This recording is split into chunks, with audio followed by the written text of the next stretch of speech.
सडकबाट तपाईँ फैसला दिनुहुन्छ कि संवैधानिक परिषदबाट, संवैधानिक इजलासबाट?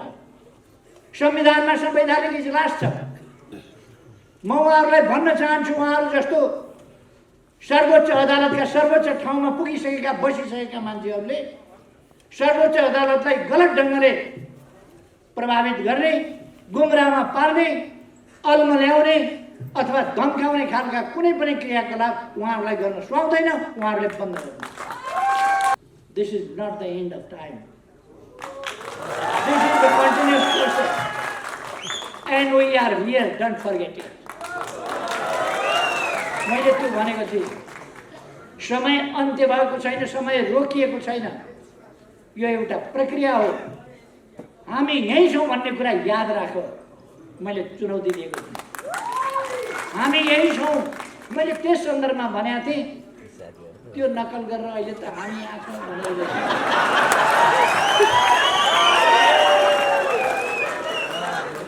अब म उनीहरूलाई भन्न चाहन्छु, त्यहीँ बस्दै गर भाइ, त्यहीँ बस्दै गर, जाँदै गर, बारम्बार जाँदै गर, बस्दै गर। यिनका भविष्यवाणी कति ठाउँ खेर गए। महान जनयुद्ध भने कराए, महान जनयुद्ध के भयो? फर्सी कुहेको।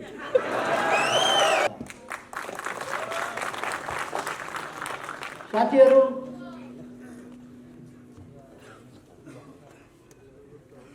तपाईहरु सबैको उत्साह देखेर यो देश बिगार्न खोज्नेहरूका पसिना छुटेका छन्। तपाईहरुको उत्साह देखेर लोकतन्त्र विरोधी शक्तिहरू आत्तिएका छन्।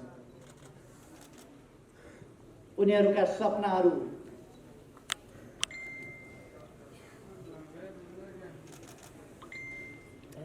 असफल भएका छन्, खेर गएका छन्। उनीहरू आज आत्तिएका छन् तपाईहरुको यो उत्साह देखेर। आज तपाईहरुको उत्साह देखेर देशभक्त शक्तिहरू,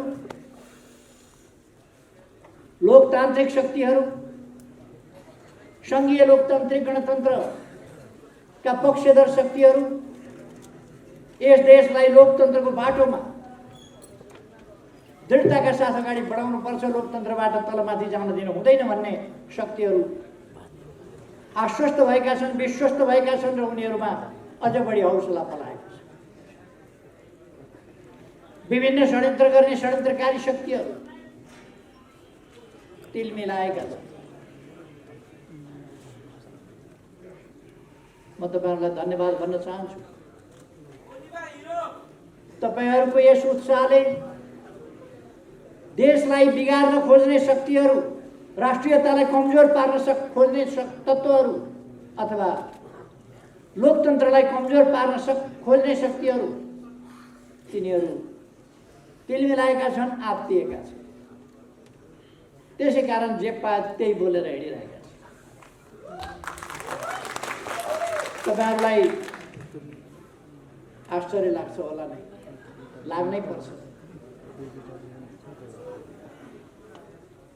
देशलाई लोकतान्त्रिक बाटोबाट हर्स ट्रेडिङ भन्छ नि, किनबेचको बाटोमा, सम्झौता र अनेक फोहोरी खेलको बाटोमा लान खोज्ने, अस्थिरताको बाटोमा लान खोज्ने, संविधान कार्यान्वयन हुन नदिने, विकासको गति अगाडि बढ्न नदिने, लोकतान्त्रिक संस्थाहरूलाई निकम्मा बनाउने, लोकतान्त्रिक प्रणालीलाई सुचारू ढङ्गले चल्न नदिने त्यस्ता शक्तिहरूका प्रयास प्रदेश सभा विघटन र नयाँ निर्वाचनको घोषणाबाट त्यस्ता शक्तिहरूका सपनाहरू चकनाचुर भएका छन्। त्यसकारण उनीहरू आत्तिएका छन्। अहिले एउटा स्याल भुइँया तपाईहरुले सुनिरहनु भएको होला, संसद विघटन गरेर देश सङ्कटमा पर्यो भन्ने, संसदको निर्वाचन हुन लागेर देश सङ्कटमा पर्यो भन्ने। अनि हामीले संसदीय निर्वाचन नगर्ने हो र कहिले? संसदको निर्वाचन घोषणा हुँदा, संसदको निर्वाचन हुन लाग्दा देश सङ्कटमा पर्छ।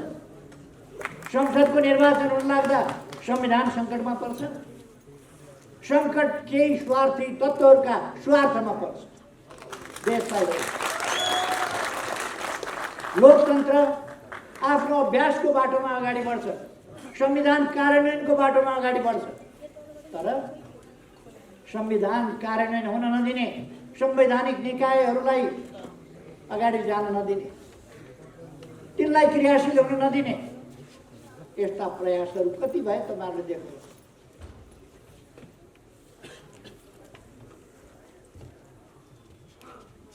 3 वर्षदेखि आयोगहरू रिक्त छन्, तर आयोगहरू रिक्त भए पनि आयोगमा सदस्य भर्न सकिँदैन। बैठकै बस्न नमान्ने, सहमति गर्यौँ अनि बैठक बस्ने भन्ने, सहमति के हो नै अचम्म छ। सहमति छँदै छैन, के हो के हो।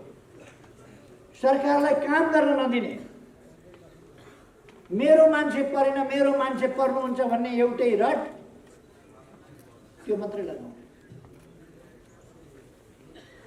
आज हामीले केही अगाडि अध्यादेश ल्याएर संवैधानिक आयोगहरूको रिक्ततालाई भर्न चाह्यौँ, तर हामीलाई त्यो रिक्तता भर्ने अवसर दिए। अब हामी मिलेर जान्छौँ, मिलेर काम गरौँ, यो फिर्ता लिइदिनुहोस् न, हुन्छ भन्ने। अरू पार्टीहरू फुट्छन् भन्ने डरले, अघि नै महेश बस्नेतज्यूले भनिसक्नु, अरू पार्टीहरू फुट्छन् भन्ने डरले को होलो मचियो, पार्टीभित्र पार्टीका केही नेताहरूले बर्बाद हुने भयो, समाप्त हुने भयो, पार्टी फुट्ने भयो, यहाँ भयो त्यहाँ भयो आदि इत्यादि हल्ला नजानेर होइन, उहाँहरूलाई सबै कुरा थाहा छ।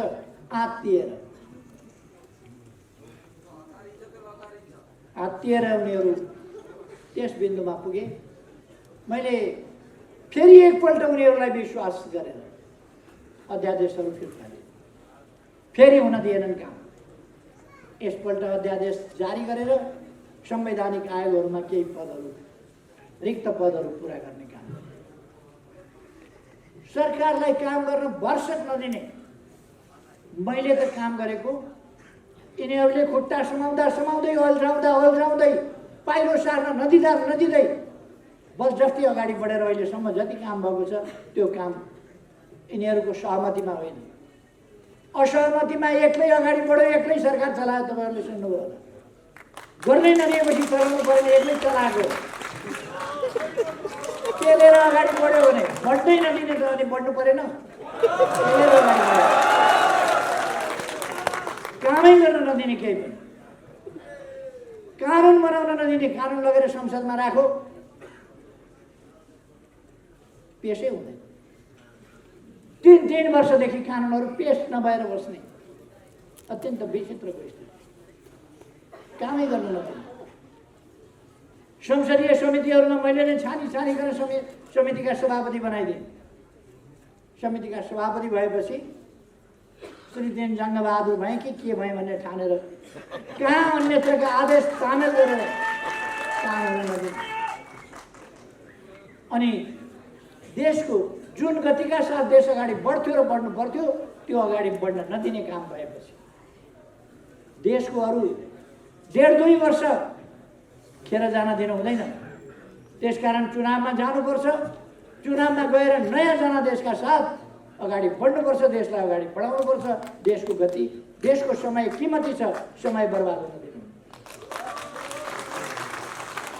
त्यो भनेर चुनाव घोषणा गरेपछि अब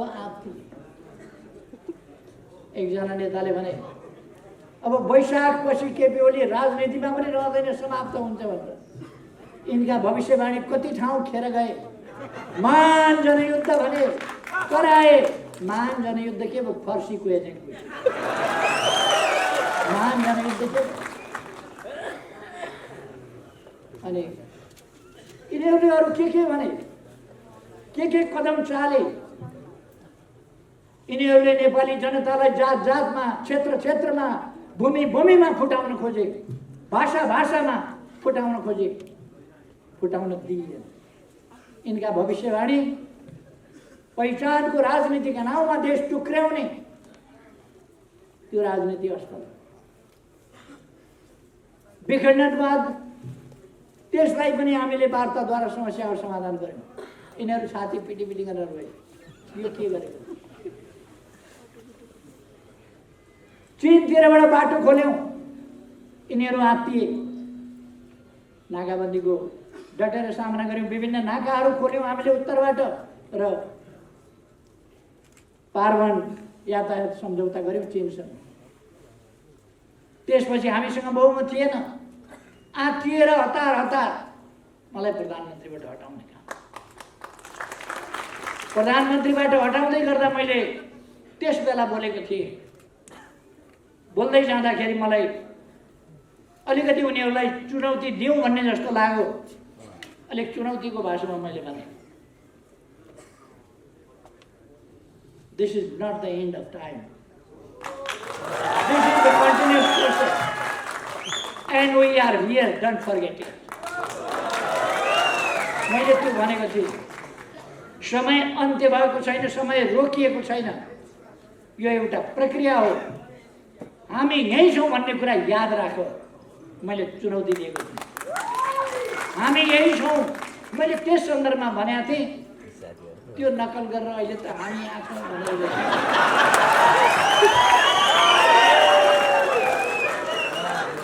अब म उनीहरूलाई भन्न चाहन्छु, त्यहीँ बस्दै गर भाइ, त्यहीँ बस्दै गर, जाँदै गर, बारम्बार जाँदै गर, बस्दै गर।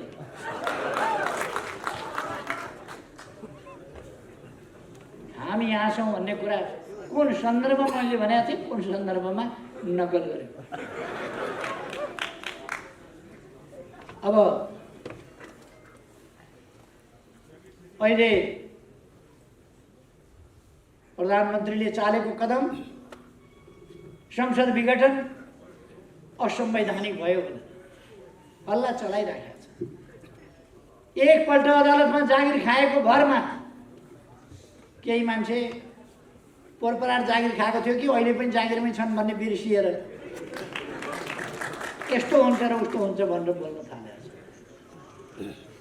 म उहाँहरूलाई भन्न चाहन्छु, उहाँहरू जस्तो सर्वोच्च अदालतका सर्वोच्च ठाउँमा पुगिसकेका बसिसकेका मान्छेहरूले सर्वोच्च अदालतलाई गलत ढङ्गले प्रभावित गर्ने, गुमराहमा पार्ने, अल्मल्याउने अथवा धम्काउने खालका कुनै पनि क्रियाकलाप उहाँहरूलाई गर्न सुहाउँदैन। उहाँहरूले बन्द गर्नु। स्वतन्त्र न्यायालयलाई लोकतन्त्रमा कदर गर्न सिक्नुपर्छ। स्वतन्त्र न्यायालयलाई कदर गर्न नजान्ने अनि लोकतन्त्र, न्यायालय, न्याय, संविधानका कुरा गर्ने, सडकबाट तपाईँ फैसला दिनुहुन्छ कि संवैधानिक परिषदबाट, संवैधानिक इजलासबाट? संविधानमा संवैधानिक इजलास छ। अहिले अति जान्ने सुन्ने अजासु हुन्छ त्यस्ता, अति जान्ने सुन्नेहरू केही निस्किएर संवैधानिक इजलासले हुँदैन भनेर। कुन संविधानले भन्यो तपाईँलाई संवैधानिक इजलासले हुँदैन भनेर? वास्तवमा उहाँहरूले जे भन्यो त्यही हुनुपर्ने, जुन इजलास भन्यो त्यही हुनुपर्ने, जे फैसला उहाँहरूले भन्नुहुन्छ त्यही फैसला गर्नुपर्ने हो भने अदालत किन चाहियो? अदालतै चाहिएन। उहाँहरूले भने अनुसारै हुनुपर्छ भने अदालतै चाहियो। म भन्न चाहन्छु, सम्मानित स्वतन्त्र सम्मानित न्यायपालिकाको कदर गर्न सिकौँ, कदर गरेर जाउँ। हामीले कहिल्यै पनि न्यायपालिकाका विरुद्ध नारा जुलुस गर्ने, अपमानित ढङ्गले न्यायपालिकाका विरुद्ध बोल्ने गरेन। हुन त उहाँहरूको सभ्यता हामीले देखेका छौँ। राष्ट्रपतिका विरुद्ध मनपरी छारष्ट सभ्य समाजमा त्यस्तो बोलिँदैन। रक्सी भट्टीमा पनि त्यस्तो बोल्या सुनेको छैन। रक्सी भट्टीका बाटाका अगाडिबाट हिँड्दाखेरि पनि रक्सी भट्टीमा कराउँछन्, अलिक बेठिक शब्दहरू बोल्छन्, तर यति बेठिक प्रचण्ड माधवहरूको जुलुसमा बोलिने शब्दहरू कसैले पनि बोल्दैन। सम्मानित संस्थाहरूका विरुद्ध उहाँहरूको सभ्यताको स्तर त त्यो छ। राष्ट्रको प्रमुख संस्था, गणतन्त्रको प्रतीक संस्था, सर्वोच्च राष्ट्रको संस्था र सम्मान र गरिमा जहाँ राष्ट्रको छ त्यस संस्थामाथि हिलो छ्याप्न लाज नमान्ने, त्यसका निम्ति माफी नमाग्ने, त्यसका निम्ति शरम नमान्ने अचम्मको संस्कृति उहाँहरूको छ। अदालतका विरुद्ध एकजना वकिलले लेखेछ, कत्रो बिरालोले त म्याउ म्याउ गर्न सुहाउँछ, सिंह भएर गर्जिन सुहाउँछ। एउटा वकिलले सिंह भएर गर्जिएर वर्तमान सम्झिएर भविष्य सम्झिएर फैसला गर्नु भनेर न्यायाधीशलाई अर्को उपदेश दियो। धम्काएर वर्तमान पनि सम्झिनु अरे, भविष्य पनि सम्झिनु अरे, अनि मात्रै फैसला गर्नु अरे। के गर्छन् तिनले? न्यायालयको भविष्य, न्यायाधीशहरूको भविष्य के गर्छन् तिनले? भन्न खोजिया के? धम्काउन खोजिया के? यस्ताले लोकतन्त्रका कुरा गर्ने, जनताका बीचमा जाने कुरो लोकतन्त्र विरोधी भयो। जनताका विरुद्ध, जनताका बीचमा जाने कुरो लोकतन्त्र विरोधी हुँदैन, जनताका विरुद्ध जाने कुरो लोकतन्त्र विरोधी हो। त्यसकारण हामी जनताका बीचमा जाने कुरो गरेका छौँ, ताजा जनादेशका लागि जाने कुरा गरेका छौँ, संविधानको कार्यान्वयन गर्ने, लोकतन्त्रलाई अभ्यासमा लाने त्यही काम हामीले गरेका छौँ, त्यही कुरो गरेका छौँ। म साथीहरूलाई भन्न चाहन्छु, यी केही दर्जन मान्छेहरूका, यी हन्डीबाट चलेकाहरूका बिकाउ बोलीहरू अरू केही। यी बिकाउ बोलीबाट न्याय प्रभावित हुन्छ भन्ने तपाईँहरू नठान्नुहोस्, सत्य प्रभावित हुन्छ भन्ने पनि नठान्नुहोस्। अब प्रतिनिधि सभा पुनर्स्थापना मैले धेरै ठाउँमा भनेको छु, बहुमतको प्रधानमन्त्री, सर्वसम्मतको प्रधानमन्त्री मैले सरकार चलाउन उपयुक्त भएन, ताजा जनादेशका लागि जनताका बीचमा जान्छु भनिसकेपछि अर्को विकल्प छ संसदमा? फेरि अर्को विकल्पै छैन भने पुनर्स्थापना गरेर के गर्ने? पुनर्स्थापना कसरी हुन्छ? विकल्पै छैन। बहुमत कसैको छैन भने अनेक विकल्प छन् त्यहाँ। बहुमत मसँग छ, मसँग बहुमत हुँदाहुँदै 64% जसो बहुमत, झन्डै 2/3 बहुमत हुँदाहुँदै म चलाउन संसद।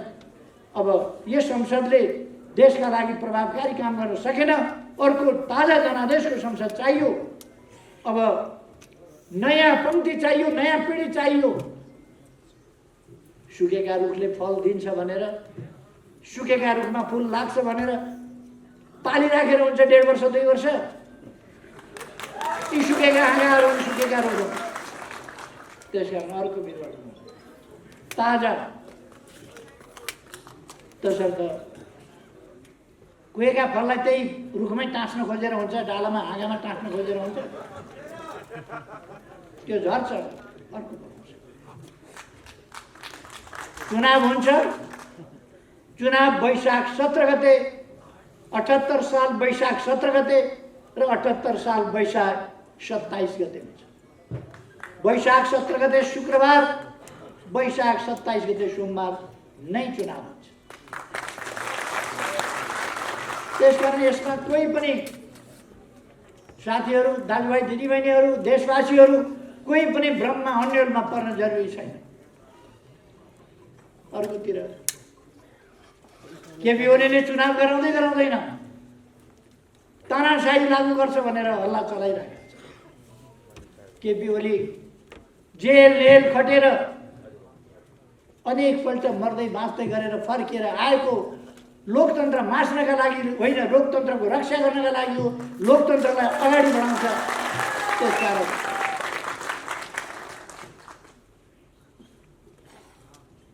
चुनाव वैशाख 17 गते हुन्छ, चुनाव वैशाख 27 गते हुन्छ, 2 चरण।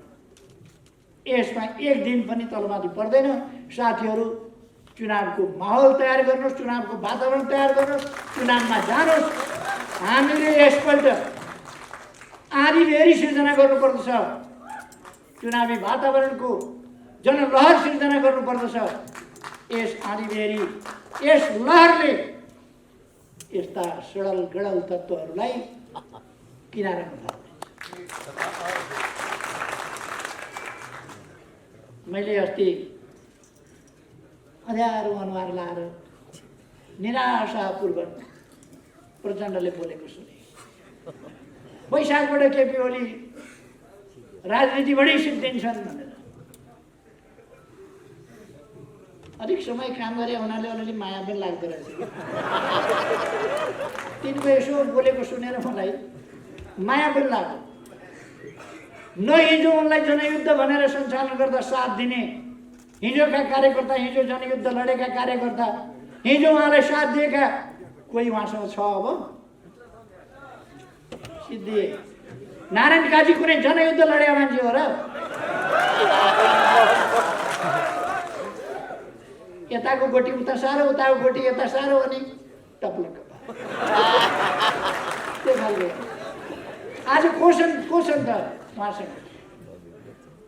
माधव नेपालजी मदन भण्डारीको निधन भएको हुनाले महासचिव भए, मैले छोडिदिए हुनाले अध्यक्ष भए, चुनाव लडेपछि अन्त कतै रिमोटबाट फिटिफिटी पारेर च्यानल लगाइदिएर प्रधानमन्त्री भए।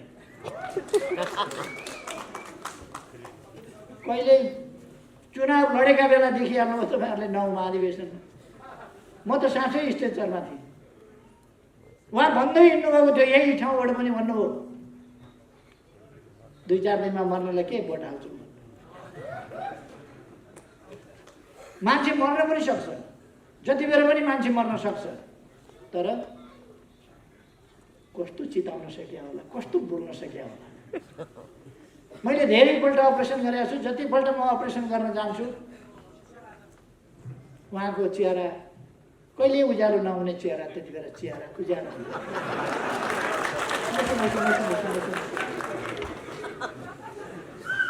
तन्दुरुस्त भएर फर्कियो भनेपछि फेरि झ्याप्प बत्ती निस्किन्छ।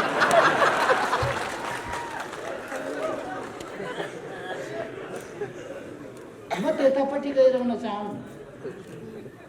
मरिहालेदेखि अध्यक्ष हुन पाइन्थ्यो। उहाँ त्यस्तैबाट बने हो क्या। 2 ठाउँबाट चुनाव हारेर पनि प्रधानमन्त्री, अर्को कोही मरिदिइहाल्यो भने महासचिव, अरूले छोडिदियो भने अध्यक्ष, अरूले बनाइदिएर अरूले मौका छोपेर बल छोपेर त्यस्तामा हुने बानी परेका मान्छे चुनाव सिद्धिने बित्तिकै थाल्नुभयो। मैले चुनाव जितेँ, उहाँले हार्नुभयो, मलाई अध्यक्ष देऊ, मलाई अध्यक्ष देऊ, मलाई अध्यक्ष देऊ। ए महाधिवेशनसम्म पर्खन त भन्यो। होइन, मलाई अहिले हात नक्दा पर्खन महाधिवेशनसम्म नक्दा नदिने तिमीलाई त्यति बेर पार्टी एकताबद्ध राखौँ भन्यो। अहिले भएन, उधारोमा पत्या नक्दा। अब प्रचण्ड विचार उहाँसँग आज पुगेका मान्छे कस्ता छन् भन्दा माधव नेपाल, नारायण काजी कठै।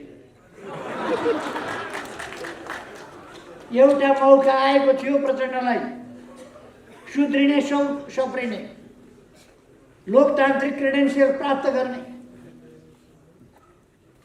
उहाँले एउटा राजनीतिक विश्वास राष्ट्रिय स्तरमा र विश्व स्तरमा पनि प्राप्त गर्ने एउटा मौका आएको थियो। तर जो जे हो त्यो नीलवर्ण श्रृङ्गारको कथा।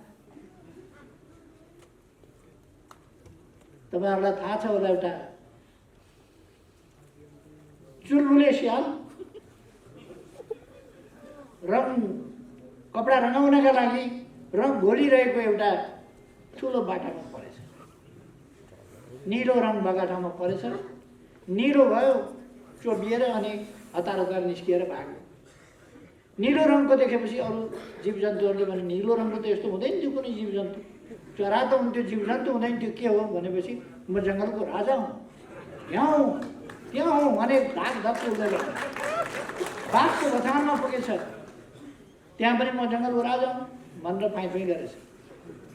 एक ठाउँ स्याल कराएछ, अन्त कतै स्याल कराएको सुनेपछि, एउटा स्याल कराएको सुनेपछि अर्को स्यालले नकराइकन हुँदैन, त्यसले कराउनै पर्छ ठाडो घाँटी लाउनै पर्छ, कराउनै पर्छ, हु गर्नै पर्छ। त्यही नबोले चाहिँ ठिकै थियो, फेरि बोलेपछि हु गरेपछि चिनिहाल्यो। आनी बानी छोड्दैन। जे होस्, यो विघटनको कुनै व्यवस्था संविधानमा छैन भन्नेहरू मैले उल्लेख गरिदिएको छु। त्यहाँ पनि संविधानको धारा 76 को उपधारा 7 मा प्रधानमन्त्रीको सिफारिसमा राष्ट्रपतिले प्रतिनिधि सभा विघटन गरी प्रतिनिधि सभाको नयाँ निर्वाचनका लागि मिति तोक्नेछ भन्ने व्यवस्था छ। त्यहाँनिर चाहिँ तपाईँहरूको आँखा किन पुग्दैन? प्रधानमन्त्रीले संसद विघटन गर्न हुन्न भन्ने संविधानमा कहीँ लेखेको छैन। विघटनको सिफारिस गर्न पाउँदैन भन्ने कहीँ लेखेको छैन। प्रधानमन्त्रीको सिफारिसमा राष्ट्रपतिले विघटन गर्छ चाहिँ लेखेको छ। त्यो चाहिँ लेखेको छ। अरू विकल्प हुँदाहुँदै भन्छन्। विकल्प कहाँ छ? 64% मर्सा छ, 36% को विकल्प हुन्छ, 51% चाहिन्छ सरकार बनाउन। अनि कमसेकम 138 जना भएपछि मात्रै सरकार बन्छ। 174 जना मसँग छ। 275 मा 174 जना मसँग भएपछि 138 फेरि कहाँबाट बाँकी रहन्छ? बाँकी नै रहँदैन भने विकल्प कहाँ छ? विकल्प छैन। जबरजस्ती नै गर्ने हो भने त के भयो? अब सत्ता छोड्नभन्दा अगाडि संसदमा पसेर तोडफोड गरेको, गोली हानेको पनि देखियो। जबरजस्ती नै गर्दाखेरि त के भयो? तर जबरजस्ती चल्दैन लोकतन्त्र। संविधान कानुन अनुसार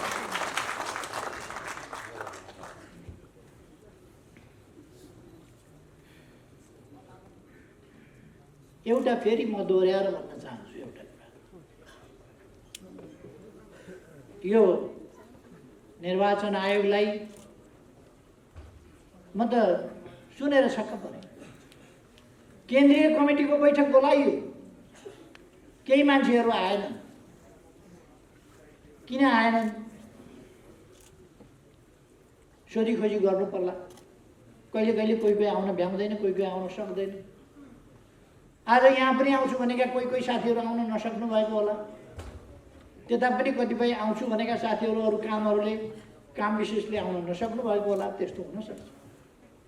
मैले पनि त्यस्तै सोचेँ, साथीहरू आएनन्, किन आएनन् भनेको एकैचोटि कहाँ गए साथीहरू भन्दै थिए। माइती घर मण्डलमा हामी यहाँ छौँ भनेर देखेँ। केन्द्रीय कमिटीको बैठकमा नआएर माइती घर मण्डलमा हामी यहाँ छौँ।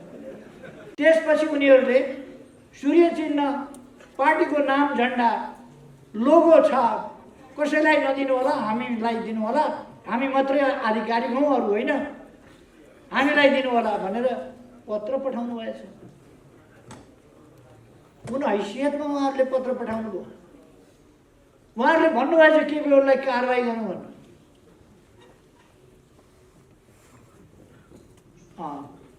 कहिले कहिले मच्छरले हात्ती खान्छ, भैँसी पनि खान्छ मच्छरले। तर कति खान्छ? केपीओलीलाई निकाल्यौँ भनेको त्यस्तै हो। मच्छरले हात्ती खायो। हात्तीले थाहा पाउँछ मच्छरले खानु?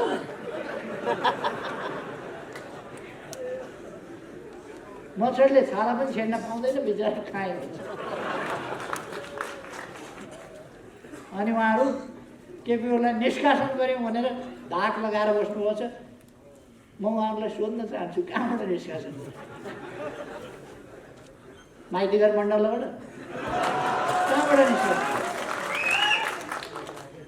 चिन्ह हाम्रो हो भनेर, चिन्ह पाऊँ भनेर भन्न जान, निर्वाचन आयोगमा जान प्रचण्डलाई लाज हुनु पर्दैन? 74 साल आश्विन 14 गते टीकाको दिन प्रचण्डले र मैले अब दुवै पार्टी सूर्य चिन्हमा लड्ने भनेर सम्झौता गरेका थियौँ। 16 गते बेलुका उहाँले त्यो सम्झौता तोड्नुभयो। नलड्ने भनेर लड्न सक्दिनँ भनेर सम्झौता अझै जीवित छ। अहिले सूर्य चिन्ह मेरै हो भनेर जान लाज हुँदैन? प्रचण्ड सूर्य चिन्हमा लडेका छन् कहिले चुनाव?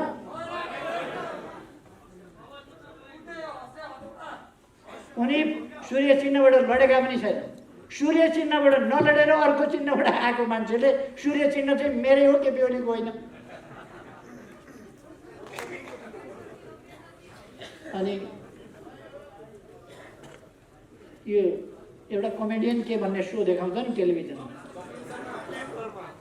त्यो कमेडियन के जातिमा पठाइदिनु पर्ने उनीहरूलाई, त्यो कमेडियन सो। उहाँहरूले योभन्दा मजाक के हुन्छ? सहमति गरेर सूर्य चिन्ह ल्याऊ भन्दाखेरि लिन्न भनेर सहमति उल्लङ्घन गरेर हँसिया हथौडा, अन्नाभित्रको हँसिया हथौडा के लिएर चुनाव लडेको। अहिले सूर्य चिन्ह मेरै हो भनेर मैले दोस्रो अध्यक्ष दिएको थिएँ, अब त अध्यक्ष नै मै हुँ भनेर। कुन महाधिवेशनबाट माधव नेपाल अध्यक्ष छानिए? कतै गरी विचार। कार्की ब्याङ्केटमा भोज खान जानुभएछ, त्यहाँ भोज खाँदै गर्दाखेरि तपाईँ नै अध्यक्ष हो कामरेड भनेर कसले भन्यो? उसले त मै अध्यक्ष भने। पार्टी अध्यक्ष हुनलाई एउटा प्रक्रिया हुन्छ। महाधिवेशनबाट अध्यक्ष छानिन्छ अथवा दुई पार्टी मिल्दा हामीले दुई पार्टी मिलाउनका लागि दुईटा अध्यक्ष बनाएको। अहिले बैठकमा नआएर माइतीघर मण्डलामा गएर थकाइ लागेपछि कार्की ब्याङ्केटमा उक्लिएर अनि त्यहाँ अध्यक्ष हुन्छ पार्टी अध्यक्ष। यस्तै मजाकले राजनीति हाँकिन्छ देशको। त्यसकारण म साथीहरूलाई भन्न चाहन्छु, यी पद लोलुप, स्वार्थी, अन्त कतैको रिमोटबाट चलेका तत्त्वहरू, यस्ता देशलाई घात गर्ने तत्त्वहरू, यस्ता तत्त्वहरूका कुराहरूलाई साथीहरूले जहाँ पुग्नुहुन्छ त्यहाँ दृढताका साथ खण्डन गर्नुहोस्। यिनीहरूको धज्जी उडाउनुहोस्।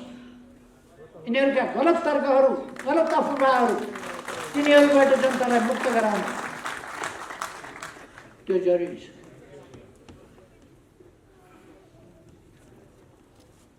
हामी उहिले जित्थ्यौँ, हामी गीत गाउँथ्यौँ एउटा, हामी जित्नेछौँ एक दिन। पोहोर मैले भने हामीले जितेका छौँ भनेर। फेरि यिनीहरूले एउटा भ्रम र अन्यल खडा गरेका छन्। हामीले फेरि गीत गाउनु पर्ने भएको छ, यसपल्ट पनि हामी जित्छौँ भनेर। जित्छौँ हामी यसपल्ट पनि। धनगढीको हिजो सभा तपाईँहरूले हेर्नुभयो, विशाल जनसभा। देशभरि एउटा लहर सिर्जना भएको छ। अलिक पछाडि यिनीहरू पूर्वमा हात राखेर रुन्छन्। अलिक त्यो दिन आउँछ। यिनीहरू जनतामा स्थापित र जनताबाट स्वीकार्य तत्त्वहरू होइन। बलजफ्ती, कहिले हतियारको बलमा, कहिले टिकडमको बलमा, कहिले झुटको बलमा, कहिले बेइमानीको बलमा टप्किएर माथि पुग्ने तत्त्व। अब यस्ता तत्त्वहरूलाई जनताका बिचमा लगेर जनताको अभिमतबाट यिनलाई यिनको वास्तविक हैसियत देखाइदिनुपर्छ। यिनले भविष्य देखेनन् भने अब हामीले भविष्य देखाइदिनुपर्छ। त्यो आज तपाईहरुले अत्यन्तै राम्रो